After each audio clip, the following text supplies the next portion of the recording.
চেয়েছিল এবং করেছিল, সেই শেখ হাসিনা বাংলাদেশ থেকে পালিয়ে গিয়েছে।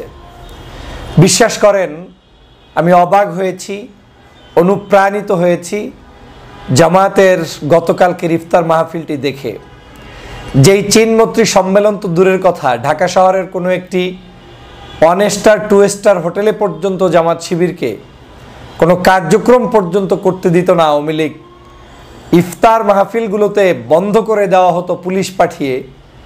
সেই জায়গায় বীর দর্পে চীনমৈত্রী সম্মেলন কেন্দ্রের সমস্ত স্পেসটা ভাড়া নিয়ে নিচতলা দোতলা সব জায়গায় লোকে লোকারণ্যে সমগ্র বাংলাদেশের বিভিন্ন দলমতের মানুষদেরকে ডেকে এনে জামায়াত আমির ডাক্তার শফিকুর রহমান সাহেবের দৃঢ়চেতা বক্তব্য সত্যি আমাকে আনন্দিত করেছে। আমি ভাবলাম যে আমরা যখন অনলাইনে বিভিন্ন জায়গায় কথা বলছি, আমরা একে অপরের বিরুদ্ধে কুৎসা রটাচ্ছি, গালিগালাজ করছি, রাজনৈতিকভাবে অসুস্থ রাজনীতি চর্চা করছি, তখন গতকালকের জামাতের ইফতার মাহফিল একটি ঐক্য সম্মেলনের রূপ নিয়েছে। আমার চোখে দেখা যারা কখনোই জামাতকে সমর্থন করে না, ভবিষ্যতেও হয়তো করবে না, এরকম মানুষরা গতকালকের জামাতের আয়োজন দেখে আনন্দিত হয়েছে, উৎসাহ বোধ করেছে এবং তাদের ইফতার মাহফিলকে শিক্ষণীয় হিসাবে গ্রহণ করেছে। গতকালকের বাংলাদেশের সেরা দল বাংলাদেশ জাতীয়তাবাদী দলের অন্যতম সিনিয়র নেতা, স্থায়ী কমিটির মেম্বার, সাবেক মেয়র, সাবেক এমপি জনাব মির্জা আব্বাস সাহেব উপস্থিত ছিলেন এই জামাতের অনুষ্ঠানে। জামাতের এই অনুষ্ঠানে উপস্থিত ছিলেন বাংলাদেশের অন্যতম ইসলামী সেরা দল ইসলামী আন্দোলন বাংলাদেশের চরমনাইয়ের পীর সাহেবের আপন বড় ভাই, যিনি চরমনাই আলিয়া মাদ্রাসার সাবেক প্রিন্সিপাল, তিনি উপস্থিত ছিলেন। মাদানী সাহেব উপস্থিত ছিলেন। তাদের সংগঠনের প্রায় 5-7 জন সিনিয়র নেতৃবৃন্দ, মহাসচিব লেভেল থেকে শুরু করে তারা সেখানে উপস্থিত ছিলেন। বাংলাদেশের অন্যান্য রাজনৈতিক সংগঠনগুলো, ইসলামিক এবং বাংলাদেশে যারা স্বাধীনতার জন্য, ভোটাধিকারের জন্য 16 বছর লড়াই করেছেন, ছোট বড় সব দলের নেতারা সেখানে উপস্থিত ছিলেন। আমি দেখেছি তাদের চোখের ভাষা, মুখের ভাষা। একটি জিনিস তারা যে কোনো মূল্যে স্বীকার করতে বাধ্য হচ্ছেন যে জামাত সুশৃঙ্খলভাবে এই প্রোগ্রামটি উপহার দিতে পেরেছে এবং এত সুশৃঙ্খল প্রোগ্রাম আমাদের অনেকের পক্ষেই সম্ভব নয়। আমি দুটো প্রোগ্রামকেই ধন্যবাদ জানাই এ যাবৎকালের সেরা প্রোগ্রাম হিসাবে। একটি ইসলামী আন্দোলন বাংলাদেশের প্রোগ্রামে গিয়েছিলাম, সেটা আমার কাছে অনেক সুন্দর প্রোগ্রাম মনে হয়েছে। আর সর্বশেষ গতকালকের যে প্রোগ্রামটি ঐতিহাসিকভাবে মানুষের কাছে প্রমাণিত হয়েছে, সেটা হচ্ছে এই চীনমৈত্রী সম্মেলন কেন্দ্রের প্রোগ্রাম। থই থই করছে মানুষ, গাড়ির বহর নিয়ে মানুষ আসছে ঢুকছে, কোনো টুটা শব্দ নেই, যার চেয়ারে সে বসছে। সমগ্র প্রোগ্রামটা এমনভাবে সাজানো যে সমগ্র জামাতের আমির লেভেলে যারা আছেন, বিভিন্ন থানা জেলা পর্যায়ের, তারা পর্যন্ত সেখানের স্বেচ্ছাসেবকের দায়িত্ব পালন করেছেন। এক কথায় তারা আমাদেরকে ডেকে নিয়েছেন আর তারা হোস্ট হিসাবে সেখানে আমাদেরকে গেস্টের মর্যাদা দিয়ে সম্মান জানিয়ে তারা সেই আয়োজনটা সম্পন্ন করেছেন। ইনকিলাব পত্রিকার নির্বাহী সম্পাদক আপনার বাহাউদ্দিন সাহেব, যিনি সাবেক মন্ত্রী এম এ মান্নান সাহেবের সন্তান, বাংলাদেশ জমিয়াতুল মোদারিসিনের, আমি সেই ভদ্রলোককেও দেখেছি, সেই বাহাউদ্দিন সাহেব গতকালকে উপস্থিত থেকেছেন। আমি সে কারণেই বলেছি যে এখানে মতের ভিন্নতা, আদর্শের ভিন্নতা, দলের ভিন্নতা থাকা সত্ত্বেও এই মানুষগুলোর উপস্থিতি প্রমাণ করে জামাত তার স্বীয় মর্যাদা রক্ষার্থে কাজ করে যাচ্ছে। কাজ করলে যে আসলে তাদের কোনো পতন নেই, তাদেরকে কেউ দাবিয়ে রাখতে পারে না, তার প্রমাণ এই জামাতের কার্যক্রম। গতকালকের ইফতার মাহফিলটা সেটার একটা উদাহরণ হিসেবে সৃষ্টি হয়েছে। জামাতকে নিয়ে বহু সমালোচনা আলোচনা থাকতেই পারে, যে কোনো ধর্মীয় সংগঠনের বিরুদ্ধে কিংবা পক্ষে আলোচনা সমালোচনা থাকবে, কিন্তু জামাতের সুশৃঙ্খল সংগঠন যে, সে ব্যাপারে কারো দ্বিধাদ্বন্দ্ব নেই যে এই সংগঠনটি কিভাবে সুশৃঙ্খলতার জায়গায় পৌঁছে গিয়েছে এবং নেতৃত্বের জায়গায় পৌঁছে গিয়েছে। বাংলাদেশে এখন যে কোনো মানুষের কাছে জামাতকে আর নতুন করে পরিচয় করিয়ে দেওয়ার মতো পরিস্থিতি নেই।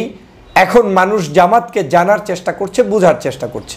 আমি নিজেও জামাতের অনেক কার্যক্রম দেখে আনন্দিত হই, আন্দোলিত হই, উৎসাহ বোধ করি এবং আমি তাদের কাছ থেকে শেখার চেষ্টা করি। আজকের জামাতের এই উদারতা, জামাতের এই ঐক্যের মানসিকতা, ডাক্তার শফিকুর রহমান সাহেবের দৃঢ়চেতা বক্তব্য, এটা সত্যিই বাংলাদেশকে যেমন এগিয়ে নিয়ে যাবে, আমি বিশ্বাস করি জামাত ইসলামকেও এগিয়ে নিয়ে যাবে। ডাক্তার শফিকুর রহমান গতকালকে বলেছেন আওয়ামী লীগের সাথে কোনো আপোষ নয়। আপনাদের নিশ্চয়ই মনে আছে যেই আওয়ামী লীগ এই জামাত শিবিরকে বাংলাদেশ থেকে পালিয়ে যাওয়ার মাত্র ৩-৪ দিন আগে নিষিদ্ধ ঘোষণা করেছিল, সেই আওয়ামী লীগ বাংলাদেশ থেকে পালিয়ে গিয়েছে। 13 সালে শাহবাগ তৈরি করে আলেমদেরকে ফাঁসির কাস্টে ঝুলিয়েছিল, সেই জামাতের প্রায় 11 জন শীর্ষ নেতা নাকি জেলে বসে মারা গিয়েছেন এবং 6 জনের মতো তারা ফাঁসির কাস্টে ঝুলেছে। সেই মানুষগুলোকে হত্যা করেছে আওয়ামী লীগ। আজকের সেই জায়গায় জামাত ইসলাম বাংলাদেশে বীর দর্পে চলছে, কিন্তু আওয়ামী লীগের অস্তিত্ব বাংলাদেশে নাই। এই চিন্মত্রী সম্মেলন কেন্দ্রে জামাত জুতা পায়ে দিয়ে ঘুরবে, উঠবে, এ স্বপ্ন দেখা ছিল অসম্ভব গত 16 বছরে, কিন্তু জামাত আজকের সেটা পেয়েছে। কেন? অন্যতম কারণ হচ্ছে জুলুম, নির্যাতন, অত্যাচার সহ্য করতে করতে করতে করতে এখন জনগণের হৃদয়ে স্থান অর্জন করেছে। আমি অবশ্যই তাদেরকে স্যালুট জানাই এবং আপনাদের এই দৃঢ়চেতা এবং সংগ্রামী জীবনের জন্য আমি আপনাদেরকে ধন্যবাদ জানাই। পথ অনেক কষ্টের, পথ কঠিন থাকবেই। আপনাদের জীবনের কষ্টের সব কিছুই ইতিমধ্যেই অর্ধেকের বেশি শেষ করে ফেলেছেন। কি আর হারাবেন আপনারা? আপনাদের সবই তো হারিয়েছেন। আপনার দলের শীর্ষ নেতা আমির থেকে শুরু করে ফাঁসির মঞ্চে চলে গিয়েছে হাসতে হাসতে। আপনাদের আর হারানোর কিছু নেই। এখন আপনাদেরকে হুমকি ধামকি দিয়ে কেউ কোনো লাভ করতে পারবে না। বাংলাদেশের বর্তমান বাস্তবতা হচ্ছে ইসলামী মূল্যবোধের শক্তিকে অবজ্ঞা করার কারো কোনো শক্তি নেই। আপনারা যখন শক্তিশালী হবেন আপনাকে সবাই গুনতে বাধ্য, জানতে বাধ্য, স্পেস দিতে বাধ্য, আপনাকে নিয়ে চলতে বাধ্য হবে। আজকের সেটা জামাত প্রমাণ করেছেন। আমি আপনাদের এই বৃহত্তর যে মানসিকতা, বড় মানসিকতা এবং এই যে ব্যয় করে অনুষ্ঠান করা, সমাজের প্রত্যেকটি জায়গায় বিচরণ করা, কেউ অসহায় হলে তার কাছে চলে যাওয়া, হিন্দু হোক মুসলমান হোক তার পাশে দাঁড়ানো, শিশু নির্যাতন হোক কিংবা ধর্ষণ হোক তার পাশে দাঁড়ানো, এই মানসিকতাই জামাতকে অনেক উচ্চ জায়গায় নিয়ে যাবে। অতএব বাংলাদেশের কে কোন জায়গায় অবস্থান করছে এটা বুঝতে হলে আপনাকে ব্যালট পেপার ছাড়তে হবে। তখনই প্রমাণ হবে বাংলাদেশে আসলে কার কত জনপ্রিয়তা দিন দিন বাড়ছে কিংবা কমছে। আমরা গতকালকের এই ইফতার মাহফিল থেকে আমি ব্যক্তিগতভাবে মনে করি এটা একটি ঐক্যের মহড়া ছিল। জাতীয়তাবোধ, ইসলামী মূল্যবোধ, ধর্মীয় মূল্যবোধ এবং দেশের স্বার্থে আমাদেরকে এক থাকতে হবে। আমরা যে যেখানেই থাকি না কেন ঐক্যবদ্ধ হওয়ার বিকল্প নেই। জামাতের ওই প্রোগ্রামে যেভাবে সবাই একত্রে ছিলেন, বাংলাদেশের রাজনীতিতেও শেখ হাসিনাকে, আওয়ামী লীগকে এবং ভারতীয় আধিপত্যবাদকে রুখতে ঐক্যবদ্ধ থাকবেন, এটাই হচ্ছে আমার প্রত্যাশা। আপনাদের সুশৃঙ্খল আয়োজনের জন্য আমি আবারও ধন্যবাদ জানাই। এত সুন্দর আয়োজন করেছেন, আল্লাহু আকবার, আল্লাহু আকবার। এটা কল্পনা করা যায় না। মানুষগুলোকে এত শান্ত সুষ্ঠুভাবে আপনারা ইফতার দিয়েছেন, এটা কল্পনা করা যায় না। এটা আসলেই আপনাদের প্রতি আল্লাহর রহমত। এই গালিগালাজটির অংশ ছিল, পরবর্তীতে সারা বাংলাদেশ সহ বিভিন্ন জায়গায় ভাইরাল হয়েছে। ভাবতেই পারেন তার ভিতরে কতটা ক্ষোভ বিরাজ করছে হাসনাত আব্দুল্লাহ এবং সার্জিস আলমকে নিয়ে, এবং তার একটি ক্ষোভের বহিঃপ্রকাশ টিভি উপস্থাপিকা হয়েও সেখানে তিনি প্রকাশ করতে বাধ্য হয়েছেন এবং তার বক্তব্যে সেটাই প্রমাণিত হয়েছে যে যে কোনো মূল্যে হাসনাত এবং সার্জিসদেরকে তিনি সহ্য করতে পারেন না। এই পয়েন্টটি নিয়ে বাংলাদেশে বেশ আলোচনা হয়েছে, সমালোচনা হচ্ছে, পক্ষে বিপক্ষে স্টেটমেন্ট যাচ্ছে। এমনকি হাসনাত আব্দুল্লাহ নিজেও এই জায়গায় তার স্টেটমেন্ট দিয়েছেন। তিনি বলার চেষ্টা করেছেন যে যিনি এই গালিটি দিয়েছেন সেই গালির স্বাধীনতার জন্যই 5ই আগস্ট সংগঠিত হয়েছে, বা বাক স্বাধীনতার জন্যই 5ই আগস্ট সংগঠিত হয়েছে, মুক্ত স্বাধীনভাবে কথা বলার জন্যই 5ই আগস্টের এই স্বাধীনতা অর্জন হয়েছে। সেই জায়গা থেকে তিনি বলছেন যে ব্যক্তি এই কাজটি করেছেন তাদের প্রতি তার কোনো ক্ষোভ নেই, স্বাধীনতার অংশ হিসেবে তাদের চাকরি গিয়েছিল, সেই চাকরিও যেন আবার ফেরত দেওয়া হয় সেই দাবি করছেন হাসনাত আব্দুল্লাহ। এক বাক্যে এখন টিভি একটি মানসিক চাপের মধ্যে আছে যে বাংলাদেশের বর্তমানে আমরা যারা মনে করি বাংলাদেশ যারা চালাচ্ছে বলে ধারণা, যদিও অফিসিয়ালি এটা কোনো আলাদা কোনো রাজনৈতিক দলের সংগঠন কিংবা দেশ পরিচালনার কাঠামো নয়, কিংবা এদেশের কোনো সরকার ওই অর্থে দলীয় নেই, তারপরেও সাধারণ মানুষ এটা ধরেই নিয়েছে যে ছাত্র জনতাই বাংলাদেশের এই তত্ত্বাবধায়ক সরকার বা অন্তর্বর্তীকালীন সরকারকে চালাচ্ছে। সেই জায়গা থেকে টপ 10 পিপলের মধ্যেই অবস্থান করছে এই হাসনাত, সার্জিস, এরাই যারা বাংলাদেশের যে কোনো জায়গায় গেলে মিডিয়া তাদের দিকে তাক করে থাকে। তারা যে কোনো জায়গায় যে কোনো বক্তব্য দিলে সেগুলো জনগণের কাছে প্রচার করা হয়। যদিও গত 16 বছরে বিভিন্ন জনে বিভিন্ন জায়গা থেকে বহু চেষ্টা এই দেশের জন্য করেছে, মিডিয়ার যে কোনো কারসাজিতে তারা কিন্তু সেভাবে সামনে আসতে পারে না। কিন্তু বর্তমানে এই 5ই আগস্টের যে বিপ্লব, এই বিপ্লবে নেতৃত্ব দেওয়ার সাহসী ভূমিকার কারণেই আমি মনে করি হাসনাতরা, সার্জিসরা একটি সম্মানিত জায়গায় অবস্থান করছেন এবং সেটা বাংলাদেশের মানুষও কিন্তু বেশ খানিকটা ভালোভাবেই নিচ্ছে বলে ধারণা হচ্ছে। একজন টিভি উপস্থাপিকা তিনি যে মন্তব্য করেছেন, এই মন্তব্যটা বাংলাদেশের যে কেউ যে কোনো জায়গায় ঘরে বসে করতে পারে। আমাকে অপছন্দ হলে গালি দেয়, কিন্তু সেটা যখন মিডিয়ার কল্যাণে যে কোনোভাবে ভাইরাল হয়ে যায়, সামনে এসে যায়, তখন সেটা আলোচনা সমালোচনার জন্ম দিবে যে আজ বাংলাদেশে গালি দেওয়ার পরেও যাকে গালি দিয়েছে তিনি কিন্তু স্ট্যাটাস দিয়েছেন তার চাকরি ফিরিয়ে দিন। এই একই জিনিস যদি আওয়ামী লীগের আমলে কোনো একজন বিএনপি, জামাত কিংবা যে কোনো পন্থী মানুষ, বা ধরেন তিনি কোনো পন্থী না কিন্তু ডাইরেক্ট গালিটা এভাবেই দিলেন শেখ হাসিনার পোলাকে নিয়ে, শেখ হাসিনার মেয়েকে নিয়ে, এবং যেই শব্দ চয়ন করে আজকের হাসনাত এবং সার্জিসদেরকে গালি দিয়েছে এই একই শব্দটা যদি সেখানে উচ্চারণ করতেন, আপনি কি ভাবতে পারছেন যে বাংলাদেশে তার অবস্থানটা কি আয়না ঘরে হতো, না তার অবস্থানটা জেলে হতো, না তার অবস্থানটা মামলায় হতো, না তাকে বাংলাদেশ থেকে বিতাড়িত করা হতো?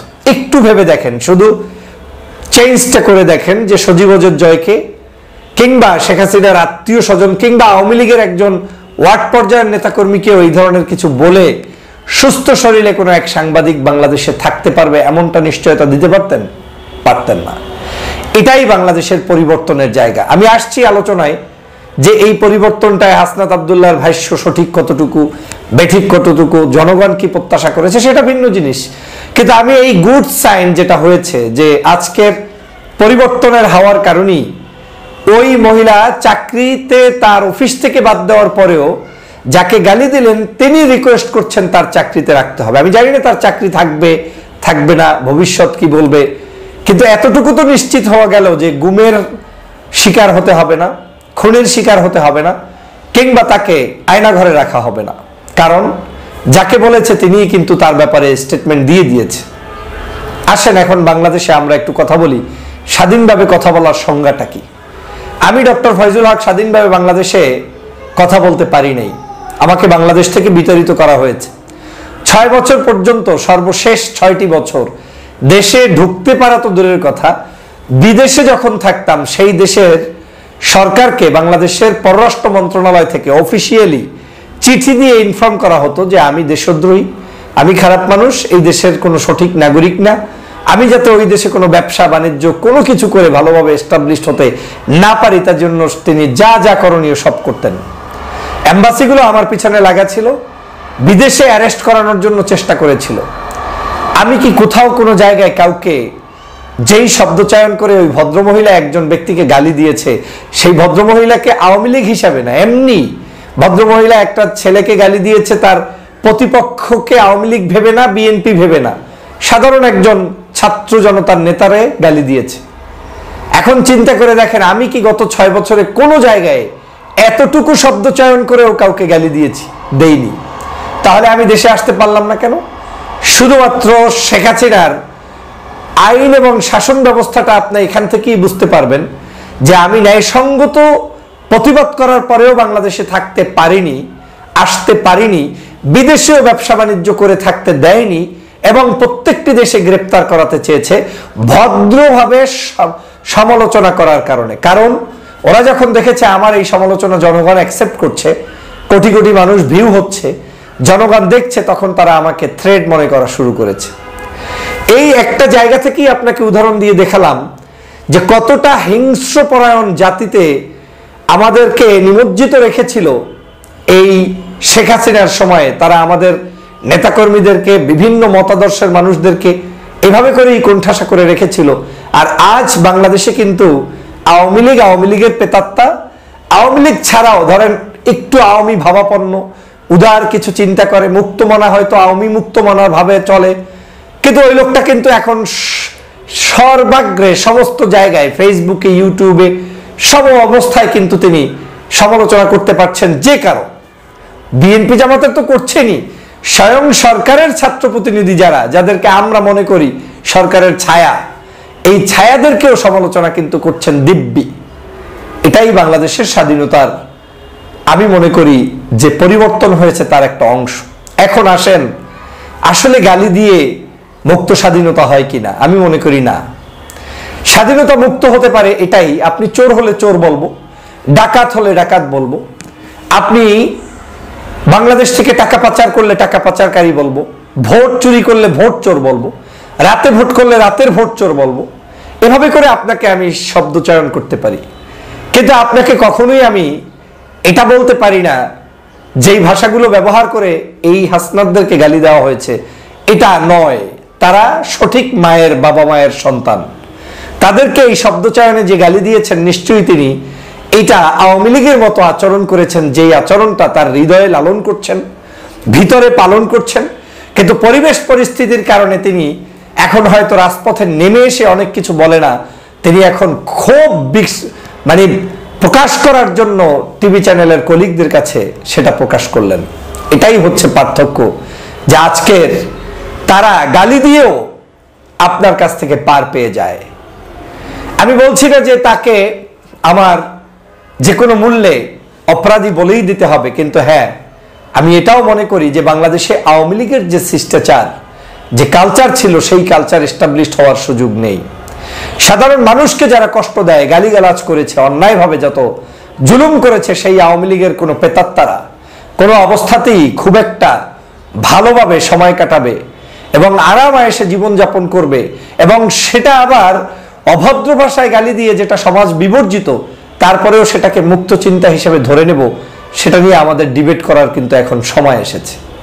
আমাদের আলোচনা করা উচিত কোনটা মুক্ত চিন্তার, কোনটা মুক্ত চিন্তার না। কিন্তু এতটুকু জেনে রাখুন, বাংলাদেশের মানুষ আজ সবকিছু বলছে, সবকিছু করছে, এবং মুক্ত চিন্তায় মুক্তভাবে প্রকাশ পাওয়ার পরেও এক জায়গা থেকে এই সরকারের বিরুদ্ধে কুৎসা রটানো হচ্ছে যে এই সরকার আজকের খারাপ সরকার, ভালো না, পারফর্ম ভালো করছে না, বিভিন্নভাবে তাদের বিরুদ্ধে গালিগালাজ করছে। কিন্তু তারা গত 16 বছরের শেখ হাসিনার আচরণগুলো জাতির কাছে দেখাচ্ছে না, আনছে না।